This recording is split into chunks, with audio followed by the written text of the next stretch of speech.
Hi my dear friends, welcome to motucreation. இன்னைக்கு Sunday. So இன்னைக்கு வந்து நம்ம ஒரு Diwali shopping தான் போக போறோம். So அந்த vlog தான் நீங்க பார்க்க போறீங்க. So morning tiffin வந்து சிம்பிளா finish பண்ணலாம்னு குழி பணியாரம் தான் செய்ய போறேன். So வீட்லயே வந்து இட்லி மாவு இருக்கு. So அதுல தான் நான் வந்து செய்ய போறேன். So first அதுக்கு வந்து mixing வந்து ரெடி பண்ணியாச்சு. அதுக்கு என்னென்ன தேவைன்னு பாத்தீங்கன்னா ஒரு பெரிய வெங்காயத்தை வந்து குட்டி குட்டியா chop பண்ணி வச்சிருக்கேன் and ஒரு 2 chilli எடுத்து அதுவும் குட்டி குட்டியா chop பண்ணிருக்கேன். So கறிவேப்பிலை கொத்தமல்லி உளுத்தப்பருப்பு கடலைப்பருப்பு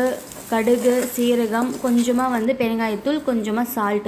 ஸோ இதெல்லாமே நல்லா வதக்கிட்டு நம்ம எடுத்து வச்சிருக்க மாவுல போட்டு நல்லா மிக்ஸ் பண்ணிக்கோங்க ஸோ நெக்ஸ்ட் வந்து அந்த பணியாரம் கல்லை நல்லா ஹீட் பண்ணிட்டு ஸோ நம்ம மிக்ஸ் பண்ணி வச்சிருக்க மாவு வந்து கொஞ்சம் கொஞ்சமாக ஊற்றி நல்லா வந்து வேக வைங்க ஸோ நம்ம வந்து இந்த மாவு பார்த்திங்கன்னா கொஞ்சமாக தான் ஊற்றணும் அப்போ தான் நம்மளுக்கு வந்து இது நல்லா டர்ன் பண்ண முடியும் ஸோ இது வந்து ஒரு 2-3 மினிட்ஸ் வந்து ஒன் சைடு நல்லா வெந்துட்ட அப்புறம் அதே நம்ம இதை வந்து திருப்பி போடணும் ஸோ இன்னொரு சைடும் வந்து பார்த்திங்கன்னா ஒரு 2-3 மினிட்ஸ் நல்லா வேகட்டும்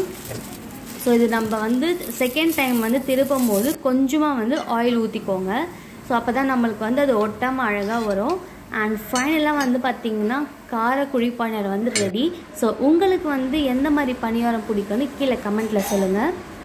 ஸோ மார்னிங் டிஃபன் வந்து பார்த்திங்கன்னா சூப்பராக முடிஞ்சுது ஸோ ஆஃப்டர்நூனுக்கும் பார்த்திங்கன்னா மார்னிங்கே வந்து செஞ்சுட்டு என்னென்னு பார்த்தீங்கன்னா மட்டன் சுக்கா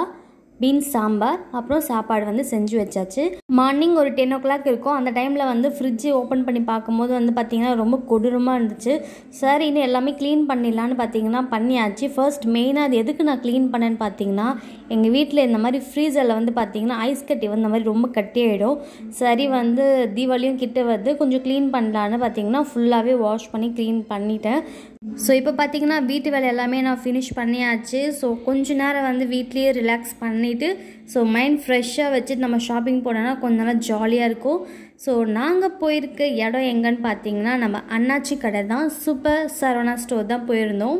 ஸோ இங்கே வந்து தீபாவளிக்கு சாரீஸ் எல்லாமே சூப்பராக இருக்குது ஸோ கலெக்ஷன்ஸ் அண்ட் கலர்ஸ் வந்து பார்த்திங்கன்னா ரொம்ப டிஃப்ரெண்ட்டான கலர்ஸ் ஸோ நம்ம வந்து பார்க்காத கலர்ஸ்லாம் கூட இங்கே வந்து நிறைய கலெக்ஷன்ஸில் வந்திருக்கு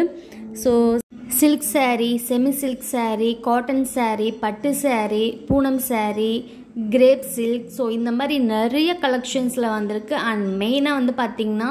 டிஃப்ரெண்ட் கலர்ஸில் வந்திருக்கு பார்க்கும் போதே ரொம்ப அட்ராக்டிவாக இருக்குது ஸோ எந்த சாரீ எடுக்கலாம் எதை விடலாம் அந்த மாதிரி கலெக்ஷன்ஸ்லாம் இந்த வாட்டி தீபாவளிக்கு சரவணா ஸ்டோரில் வந்து பார்த்தீங்கன்னா ரொம்ப நிறைய வந்திருக்கு ஸோ கண்டிப்பாக வந்து பர்ச்சேஸ் பண்ணுங்கள் ஸோ நெக்ஸ்ட்டு வந்து பார்த்திங்கன்னா கொஞ்சம் அக்சசரிஸ்லாம் வாங்கலான்னு போயிருந்தோம் அண்ட் ஃபைனலாக பார்த்தீங்கன்னா இந்த வீடியோ வந்து இதோட நான் ஃபினிஷ் பண்ணிக்கிறேன் இந்த வீடியோ பிடிச்சிருந்தா ஒரு லைக் பண்ணிவிட்டு மோட்டிவேஷனை சப்ஸ்கிரைப் பண்ணுங்கள் தேங்க்யூ பை பாய்